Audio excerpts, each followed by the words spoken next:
Chérie, utilise sa carte. Il a de belles économies de côté, a dit ma compagne en tendant ma carte bancaire à sa fille sans ma permission. Elle s'est dirigée droit vers le centre commercial. Sac de marque, chaussures, un coffret de parfum à 1200 €. La caissière a tout scanné, a inséré la carte, a regardé l'écran et a dit « Désolé, cette carte est… ». J'aurais dû savoir que quelque chose clochait dès l'instant où Leia a souri à la caissière comme si tout cela était parfaitement normal et qu'elle a dit « Chérie, utilise sa carte. Il a de belles économies de côté. » Elle le disait à sa fille. Pas à moi, sans même me regarder, elle a juste tendu ma carte de débit comme si j'étais un petit guichet automatique silencieux planté à côté du présentoir à parfum. La carte qu'elle avait prise dans mon portefeuille sans demander. Sa fille, Manon, avait 16 ans, elle se tenait là avec des lunettes de soleil flambant neuves, un sac de luxe déjà au bras, une boîte à chaussures sous un bras et un coffret de parfums brillants qui coûtait plus cher que ce que je dépensais en courses en un mois quand mon fils était petit. 1200 € juste pour le parfum. Tout le comptoir était recouvert d'objets qu'elle avait choisis en moins de 20 minutes. J'ai fixé ma propre carte dans la main de cette fille et j'ai senti ma gorge se serrer. La caissière a scanné la dernière boîte, a esquissé ce sourire fatigué qu'ont toujours les gens dans les centres commerciaux, et a annoncé le total. Manon a glissé la carte. J'ai enfin trouvé ma voie. Qu'est-ce que tu fais? Leia n'a même pas scié. Détends-toi. C'est pour le week-end du gala de fin d'année. Elle avait besoin de quelques petites choses. Besoin? Ce mot est resté suspendu entre nous comme une mauvaise blague. La caissière m'a regardé, puis a regardé Leia, puis est revenue à l'écran. Je voyais bien qu'elle comprenait que quelque chose n'allait pas. Les gens savent. Ils savent toujours. Puis la caisse a émis un bip. Le sourire de la caissière a disparu. Elle a retiré la carte et a dit prudemment « Désolé, cette carte est bloquée ». Pendant une seconde, personne n'a bougé. Le visage de Manon a changé en premier. Confusion, puis gêne, puis colère. Leia s'est tournée vers moi si vite que j'ai failli rire. « Tu as bloqué ta carte ?» Oui, je l'avais fait peut-être 30 secondes plus tôt. À la minute où j'ai réalisé que mon portefeuille semblait léger dans la poche de ma veste et que j'ai vu ma carte dans la main de Manon, je me souviens encore de la sensation de froid de mes doigts autour de mon téléphone. Bloquer la carte. Confirmer. Terminé. Manon avait l'air comme si je l'avais giflée devant tout le magasin. Maman. Leia a baissé la voix, mais pas assez. Stéphane, ne fais pas ça ici. C'est là que j'ai failli craquer. Pas, pourquoi as-tu pris ma carte? Pas, je suis désolée. Juste, ne fais pas ça ici, comme si c'était moi qui faisais un scandale. J'ai regardé à nouveau le comptoir, le sac, les chaussures, le parfum, un foulard en soie jeté par-dessus le reste. La petite boucle dorée brillait sous les néons du magasin. Une petite montagne d'objets dont personne ne m'avait parlé, personne n'avait mentionné, personne n'avait pensé que je pourrais avoir mon mot à dire sur le paiement. Et à côté de moi, mon fils, Ben, tenait 2 sacs en papier craft du magasin de sport. L'un contenait une paire de chaussettes de randonnée en promotion. L'autre, une polaire en solde que je lui avais promise pour notre prochain week-end en montagne, car il faisait encore froid dans les Alpes. Il avait 12 ans. Un gamin calme. Un gamin prudent. Le genre qui lit les cartes de randonnée pour le plaisir et qui dit toujours merci aux caissières. Le genre qui remarque tout et ne demande presque rien. Il a regardé ce comptoir rempli d'objets de luxe, puis son propre petit sac, puis le sol. Ce regard m'a touché plus que tout, a dit Leia. J'aurais dû le savoir. Vraiment. Je m'appelle Stéphane.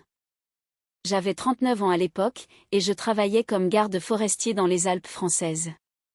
Patrouille, opération de secours, entretien des sentiers et accueil du public. Je vivais dans une maison modeste près de Chambéry avec mon fils. La mère de Ben était absente depuis des années. C'était nous deux, un chien avec une oreille tordue et une terrasse qui avait toujours besoin d'être repeinte. Ce n'était pas une vie glamour. C'était une vie stable.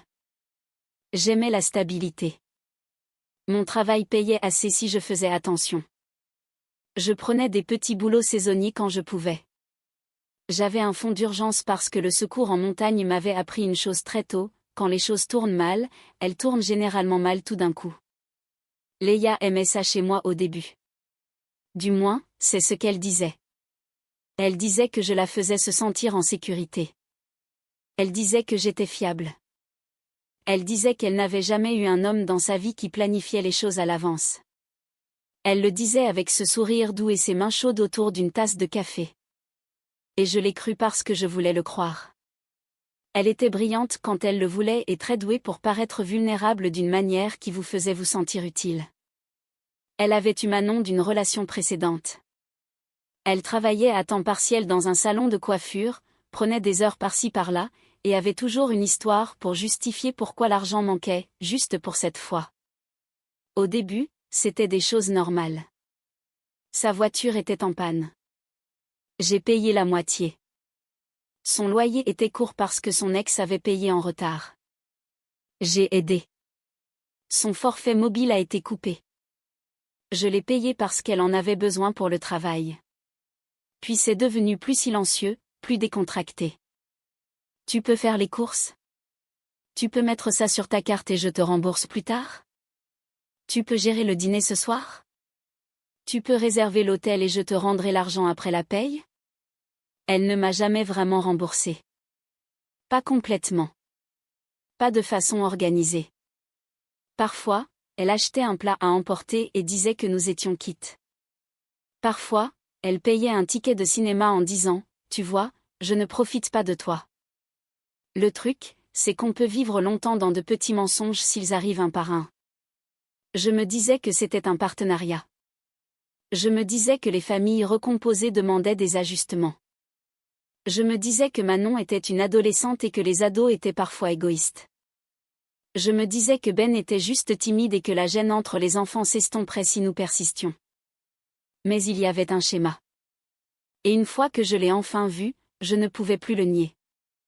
Quand nous allions tous dîner, Manon commandait ce qu'elle voulait et Ben regardait d'abord la colonne des prix à droite du menu. S'il y avait des cadeaux, juste comme ça, c'était pour Manon. Ben avait droit à un sourire et un « on fera quelque chose de spécial plus tard ». Si je réservais un week-end en chalet, Manon invitait une amie et avait besoin d'argent de poche. Ben préparait ses propres encas de la maison pour économiser sur le budget. L'automne dernier, j'ai payé un voyage à la mer que Leia insistait pour faire pour souder la famille. Ben a passé la moitié du séjour seul sur un balcon à lire parce que Manon se plaignait qu'il était ennuyeux et que Leia me disait de ne pas être trop sensible aux humeurs d'adolescente. À Noël, j'ai acheté des écouteurs sans fil à Manon parce que Leia disait qu'elle en voulait depuis des mois. Ben a eu un bonnet tricoté main par Leia et un chocolat chaud de station-service sur le chemin du retour parce qu'elle ne savait pas ce que les garçons de son âge aimaient. Je voyais tout cela. J'ai laissé passer trop de choses. Cette partie-là, c'est de ma faute. L'histoire du centre commercial ne concernait pas seulement une carte volée. C'était des années à être traité comme le porte-monnaie de secours dans une famille où mon fils était censé être reconnaissant pour les restes, et où je devais sourire tout en finançant ce déséquilibre. Ce qui a empiré les choses, c'est le timing. 2 semaines plus tôt, j'avais dit à Leia que je ne paierais pas le « pack gala » privé de Manon. Ni l'essai coiffure, ni le rendez-vous manucure, ni le maquillage professionnel, ni la location de voiture de luxe. Elle l'avait mentionné comme si c'était normal. Je lui avais dit calmement autour d'un dîner à ma table de cuisine pendant que Ben faisait ses devoirs dans le salon. Je me souviens de chaque mot car je les avais répétés dans mon pick-up avant. Je participerai pour le dîner avant la soirée, lui ai-je dit. Mais je ne financerai pas les extras de luxe. C'est à toi et à son père de gérer ça. Elle m'a regardé comme si je parlais une langue étrangère. Puis elle a ri une fois et a dit « Waouh !» Je suis resté calme. Je suis sérieux. Elle a poussé son assiette et m'a demandé si je comprenais à quel point c'était humiliant pour une adolescente de se sentir inférieure à ses amis. J'ai dit « Je comprends ce qu'est un budget ». Elle n'a pas crié. Cela aurait été plus facile. Elle est devenue glaciale. Après ça, il y a eu de petites punitions. Elle a annulé un week-end que nous avions prévu parce que Manon ne se sentait pas la bienvenue. Elle a arrêté de passer aussi souvent, sauf s'il s'agissait de faire des courses ou de dîner. Elle faisait des commentaires sur la chance que Ben avait d'avoir un père aussi responsable, car tout le monde n'économise pas comme un écureuil en hiver. Elle le disait sur le ton de la plaisanterie, mais pas vraiment. Puis vint le centre commercial. Je pense qu'elle croyait qu'elle pouvait forcer la main en public. Me coincer. Me faire honte pour que je paye parce qu'il y avait une caissière. Les lumières vives, les autres clients, Manon posant déjà avec des articles qu'elle n'avait aucune raison d'amener à une caisse. Peut-être que ce tour de passe-passe avait fonctionné avant, mais pas ce jour-là. La caissière m'a tendu la carte. Je l'ai prise et je l'ai remise dans mon portefeuille. Le visage de Leia était rigide. Débloque-la. Non. Manon a laissé échapper un rire court et sec, qui sonnait trop mûr pour son âge. Tu es sérieux là? Je l'ai regardé. Très. Ben se tenait à côté de moi, si immobile que ça faisait mal de le regarder. Leia s'est approchée. Stéphane, c'est une enfant. J'ai failli répondre, mon fils aussi. Au lieu de cela, j'ai dit, alors arrête d'utiliser ses besoins pour dépenser de l'argent que tu n'as pas. Ses yeux se sont agrandis. Pas parce que j'avais tort, mais parce que je l'avais dit à voix haute. Manon a explosé. Maman, on n'a qu'à partir. Mais Leia n'avait pas fini. Tu nous as humiliés. J'ai regardé à nouveau le comptoir. Tu as pris ma carte dans mon portefeuille. Tu aurais payé si tu n'avais pas été aussi mesquine. Voilà. Pas confuse, pas désolée, juste dans le droit de prendre. Ben a bougé à côté de moi et j'ai baissé les yeux. Il ne pouvait pas croiser mon regard. Ses oreilles étaient rouges. Ce gamin avait vu assez de tension publique pour savoir que le plus sûr était le silence. C'était mon moment. Pas quand elle m'avait volé. Pas quand Manon avait empilé des produits de luxe sur un comptoir. Quand mon fils s'était fait tout petit parce qu'une adulte avait décidé que mon argent était un bien commun et que son bien-être n'avait aucune importance. J'ai ressorti mon téléphone, j'ai ouvert mon application bancaire, et j'ai fait un pas de plus. Leia a dû le voir sur mon visage. Qu'est-ce que tu fais encore? Je n'ai pas répondu. J'ai transféré le solde de mon compte courant vers le compte épargne auquel elle n'avait pas accès. Puis vers le compte d'urgence séparé lié à une autre banque, celui dont je ne lui avais jamais parlé car, au fond de moi, je savais que je devais rester prudent. Ensuite, j'ai supprimé ma carte du portefeuille numérique sur son téléphone. Ensuite, j'ai annulé la carte de course commune que j'avais ajoutée pour faciliter les choses 6 mois plus tôt. Ensuite, j'ai coupé le virement automatique qui allait sur son compte chaque vendredi matin, 400 € par semaine. Je l'avais mis en place après que son loyer ait augmenté et qu'elle ait pleuré dans mon pick-up devant sa résidence, en disant qu'elle avait juste besoin d'aide pour 1 mois ou 2. C'était devenu 9 mois, près de 15 000 €. Je ne lui avais jamais rien fait signer, je n'avais jamais appelé ça un prêt, je n'avais jamais forcé la conversation parce que je me disais que nous étions en train de construire quelque chose. En fait, ce n'était juste pas ce que je croyais. Quand j'ai eu fini, j'ai mis mon téléphone dans ma poche et je l'ai regardé. Plus aucun accès, ai-je dit. Son expression a changé. Elle savait. Qu'est-ce que tu as fait? Je t'ai tout coupé, ai-je dit. Manon a crié, maman. La voix de Leia est devenue basse. Stéphane, arrête. Non, pas ici. Si, ici, puisque tu pensais que c'était l'endroit idéal pour prendre ma carte et dépenser mon argent. La caissière s'est soudainement prise d'une passion pour le pliage de papier de soie. Je ne la blâmais pas. Leia a tenté une autre approche. Plus douce cette fois. Tu réagis de façon disproportionnée. J'ai secoué la tête. Je réagis exactement comme il le faut. Puis j'ai dit la phrase que j'aurais dû prononcer des mois auparavant, je ne suis pas votre banque de secours. Le silence. Manon regardait entre nous deux, horrifiée d'une manière différente. Pas parce qu'elle comprenait l'enjeu financier, mais parce qu'elle voyait enfin sa mère perdre le contrôle du scénario. Leia a croisé les bras. Après tout ce qu'on a traversé, c'est comme ça que tu te comportes, ai-je dit. Après la façon dont tu as traité Ben, c'est comme ça que j'aurais dû me comporter depuis longtemps. Ça a fait mouche, parce qu'elle savait. Peut-être pas chaque détail, peut-être pas chaque petite blessure, mais assez. Ben a enfin levé les yeux vers moi, juste une seconde. Je me souviendrai de ce regard toute ma vie. Pas de triomphe, pas de soulagement. Juste de la reconnaissance. Comme s'il essayait de savoir si ce moment était réel. J'ai ramassé ses sacs de course. Allez, mon grand. Nous nous sommes éloignés du comptoir pendant que Leia sifflait mon nom derrière moi. Je ne me suis pas retournée. Le trajet du retour a été silencieux. Ben regardait les arbres défiler par la fenêtre passager, le sac en papier avec sa polaire coincée entre ses bottes. Après 10 minutes, il a demandé « Tu es en colère contre moi ?» J'ai dû m'arrêter.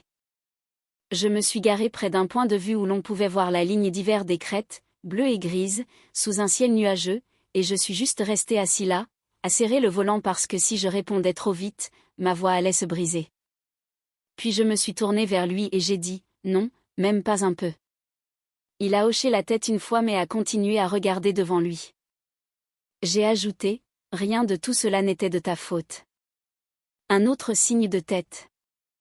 Puis, très doucement, je n'avais pas besoin de la polaire aujourd'hui. C'était bien Ben, toujours en train de réduire ses propres besoins pour laisser de la place aux autres. Je sais, ai-je dit. Il a dégluti et a demandé, elles allaient utiliser ta carte pour tout ça? Oui. Il a fixé le tableau de bord. Ça fait beaucoup. Oui. Il est resté silencieux pendant un moment, puis a dit la chose qui a tout clarifié pour moi, elle a toujours droit aux grosses choses. Pas de drame, pas de larmes, juste un fait. J'ai fermé les yeux une seconde. Je sais, ai-je répété. Ce soir-là, j'ai emballé tout ce que Leia avait laissé chez moi. Sans colère, juste avec méthode. Un pull sur la chaise, des produits de soins dans la salle de bain, une paire de sandales sous le lit d'amis, 2 tasses de café qu'elle appelait, les siennes, le chargeur de téléphone près du canapé. J'ai tout mis dans un bac de rangement et je l'ai posé devant la porte d'entrée. Ensuite, je me suis assis à ma table de cuisine avec un carnet et j'ai noté chaque chose récurrente que je devais couper. Virement hebdomadaire annulé. Carte de course commune annulée. Mot de passe de compte de streaming changé. Assurance auto supplémentaire que je payais pour elle parce que son coefficient était mauvais supprimé. Réservation de chalet pour le week-end de Manon. Escapade de fille pré-gala dont j'avais bêtement payé la compte 3 jours avant notre conversation. Annulé. Celui-là m'a fait un bien fou. J'ai appelé le service de location, j'ai accepté les frais d'annulation, et c'était fini.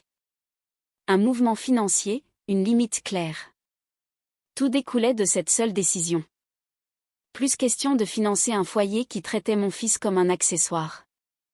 Plus question de prétendre que l'accès à mon argent était une preuve d'amour. Plus question de payer pour maintenir une paix qui ne nous coûtait que notre dignité. Les textos ont commencé avant le coucher. D'abord Leia, tu es incroyable. Débloque la carte. Manon est humiliée. Tu n'avais pas le droit de nous faire passer pour ça. Puis un autre, tu as annulé le virement. Bravo. Puis, on doit se parler ce soir. J'ai répondu une seule fois, je vais organiser la récupération de tes affaires demain. Tu n'as plus accès à mes comptes ou à mes cartes. Ne mêle pas Ben à tout ça. Elle a appelé 8 fois après ça. Je n'ai pas répondu. Vers 23 heures, Manon a envoyé un texto depuis son propre numéro, tu viens de tout gâcher pour moi. J'ai fixé l'écran pendant un long moment. Puis j'ai posé le téléphone sans répondre. Une enfant ne connaît que le scénario qu'on lui donne. Ça ne l'excusait pas. Mais je n'allais pas me battre avec une adolescente par texto à ma table de cuisine pendant que mon fils dormait dans le couloir. Le lendemain matin, Leia s'est présentée. Bien sûr. Pas toute seule non plus. Sa sœur la conduisait. Peut-être pour le soutien, peut-être pour le public. Je suis sortie sur la terrasse avant qu'elle ne puisse frapper 2 fois. Ben était à l'intérieur en train de manger ses céréales. Leia avait l'air fatiguée et belle, de cette façon polie que certains ont quand ils sont furieux. Cheveux coiffés, maquillage parfait, grandes lunettes de soleil alors que le ciel était gris. Elle a pointé le bac de rangement près de la porte. Alors c'est ça? Oui. Tu nous jettes pour un simple malentendu? J'ai failli rire. Un malentendu? Ai-je dit. C'est comme ça qu'on appelle le vol maintenant? Sa bouche s'est crispée. J'ai pris ta carte parce que tu m'as forcé à faire les choses à la dure. Cette phrase m'en a dit plus que n'importe quoi d'autre. Pas de regret, pas de honte, juste du ressentiment parce que j'avais coupé l'accès. J'ai gardé ma voix égale.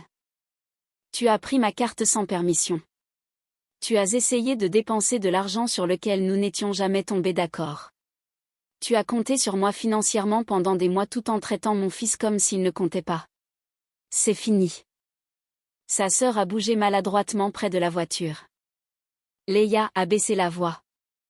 Manon a fait des erreurs. C'est une adolescente. Elle aime les belles choses. C'est normal. J'ai dit, ce qui n'est pas normal, c'est de lui apprendre que l'argent des autres lui appartient. Elle a retiré ses lunettes de soleil, comme si des larmes pouvaient aider. Tu sais à quel point j'ai eu la vie dure. Je le sais. Et tu sais que je t'aime. J'ai laissé cela planer entre nous. Peut-être qu'elle y croyait à sa façon. Peut-être qu'elle aimait ce que je lui apportais et qu'elle confondait cela avec de l'amour pour moi. J'ai dit, l'amour ne va pas fouiller dans mon portefeuille. Cela a enfin brisé son calme. Elle m'a traité de froid.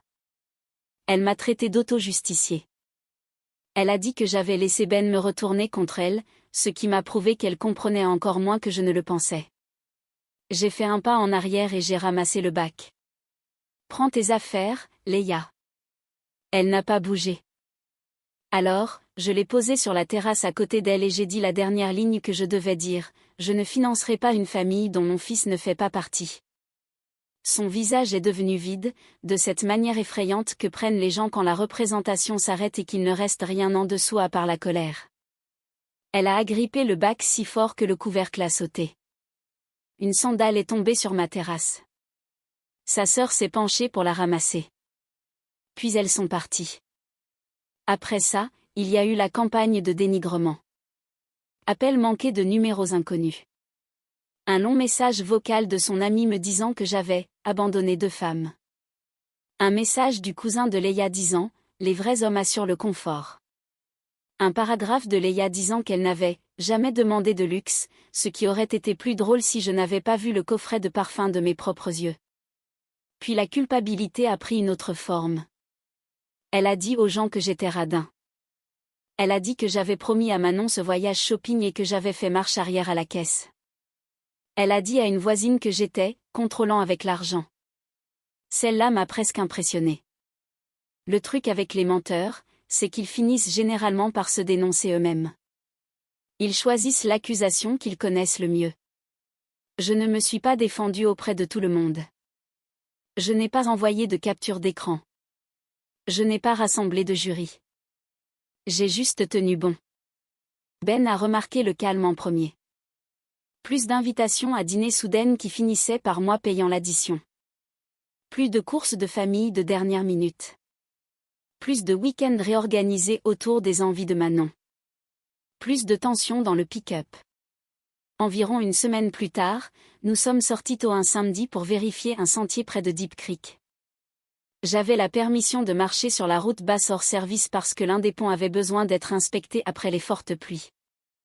Ben est venu avec moi, portant un chocolat chaud dans un thermos et la polaire en solde du centre commercial. Elle lui allait un peu grand aux épaules. Il aimait ça.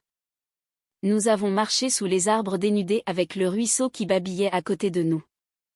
Et pour la première fois en des mois, peut-être plus, j'ai eu l'impression de pouvoir entendre ma propre vie à nouveau. À mi-chemin, Ben a dit, on fait toujours le voyage de camping au printemps. J'ai regardé par-dessus, bien sûr. Il a donné un coup de pied dans un caillou sur le chemin. Juste nous, sauf si tu veux inviter quelqu'un. Il a secoué la tête, juste nous, c'est bien. Ça m'a presque fait pleurer. Les gens pensent que les enfants ont besoin de grands discours après une rupture. La plupart du temps, ils ont besoin de constance. Le petit déjeuner à l'heure, leur propre couverture, un plan tenu, une porte qui reste fermée aux mauvaises personnes. Alors, je lui ai donné ça. J'ai pris des quarts supplémentaires et j'ai transféré l'argent que j'envoyais à Leia dans une enveloppe de voyage séparée et dans le fond pour les réparations de la maison. J'ai remplacé la lampe de la terrasse. J'ai acheté à Ben une paire de jumelles d'occasion qu'il regardait dans un dépôt-vente. Je nous ai inscrits à un atelier de photographie, Junior Rangé, en avril. Des petites choses, des choses honnêtes, des choses qui appartenaient à notre vraie vie. Leia a essayé une dernière fois. Un mois plus tard, elle a envoyé un texto sans colère, juste une photo. Manon au gala dans une robe moins chère que prévu, debout à côté de quelques décorations de gymnase avec un sourire crispé. En dessous, elle a écrit « J'espère que tu es heureux ». J'ai fixé ce message et j'ai ressenti quelque chose d'inattendu. Pas de la culpabilité, peut-être de la tristesse, pour ce qu'elle avait appris à cette fille, pour la façon dont elle avait lié l'amour à la dépense, pour la façon dont elle pensait encore que l'essentiel était la robe. J'ai répondu en une phrase, j'espère qu'elle apprendra qu'elle mérite plus l'honnêteté que le luxe. Puis j'ai bloqué le numéro. C'était la fin du contact direct. Le printemps est arrivé lentement cette année-là. Le sol humide, le vert perçant à travers les feuilles, les cornouillers commençant à blanchir le long des routes. Lors de la première soirée chaude qui donnait vraiment l'impression que la saison avait changé, Ben et moi avons dîné sur la terrasse. Hamburger, maïs en épis, et une de ces tartes bon marché de supermarché qu'il préférait au gâteau de boulangerie parce qu'il disait que la pâte avait le goût des kermesses de l'école. Les planches de la terrasse avaient toujours besoin d'être peintes. Le chien dormait sous la table. Ben avait ses jumelles autour du cou même s'il commençait à faire sombre. À un moment donné, il s'est levé, est rentré, et est revenu avec sa vieille tirelire. C'était du plastique transparent, à moitié plein de billets pliés et de trop nombreuses pièces de 2 euros. Il l'a posée près de mon assiette. « C'est quoi ça ?» ai-je demandé. « Pour le camping, a-t-il dit. Je l'ai regardé. « Tu n'as pas besoin de payer pour le camping. » Il a haussé les épaules de cette manière prudente qu'il avait, je sais. Je voulais juste aider. J'ai posé ma main sur la tirelire et je l'ai glissée vers lui. Non, mon grand. Cet argent est à toi. Il a commencé à discuter, mais j'ai secoué la tête. Puis j'ai dit la chose que j'aurais dû lui apprendre depuis toujours, non pas seulement avec des mots, mais par l'exemple. Dans cette maison, aider est un cadeau. Ce n'est pas quelque chose que les gens ont le droit de prendre sur toi. Il m'a regardé pendant une longue seconde. Puis il a hoché la tête et a ramené la tirelire à l'intérieur. C'était un petit moment, calme, facile à manquer si on ne le vivait pas. Mais c'était ça, la conclusion. Pas une vengeance, pas d'excuses publiques dramatiques, pas Leia admettant tout. Les gens comme ça ne le font généralement pas. C'était mon fils apprenant que l'amour ne venait pas avec un écran de caisse cachée. Qu'être gentil ne signifiait pas être disponible pour l'utilisation. Qu'un homme pouvait reposer son portefeuille et rester fier. Nous sommes allés camper 2 semaines plus tard. Rien de sophistiqué. Juste un site près de l'eau, notre vieille tente, une glacière pleine de sandwichs et le réchaud de camping cabossé que j'avais depuis avant la naissance de Ben. Il a porté la polaire du centre commercial les 2 matins parce qu'il faisait froid avant le lever du soleil. La deuxième nuit, après que le feu ait faibli, il s'est appuyé contre mon épaule et a dit « C'est mieux maintenant ». Je n'ai pas demandé quelle partie. Je savais. J'ai regardé au-delà des arbres, là où l'obscurité tenait bon et propre, et j'ai dit « Oui, ça l'est ». Et ça l'était, parce que l'argent a le don de faire en sorte que les gens se montrent tels qu'ils sont. Parce qu'au moment où quelqu'un traite votre enfant comme un coup et vous comme une ressource, la vérité est déjà dans la pièce. Parce que la limite qui change votre vie semble généralement simple quand vous finissez enfin par la dire. Plus jamais. Pas ma carte, pas mes économies, pas la place de mon fils dans sa propre maison. C'était la leçon que j'ai tirée de tout ça. Si quelqu'un ne tend la main vers la vôtre que lorsqu'il veut ce qu'il y a dedans, il ne vous a jamais vraiment tenu. Et si votre enfant devient silencieux en présence de quelqu'un que vous continuez à excuser, vous avez déjà votre réponse.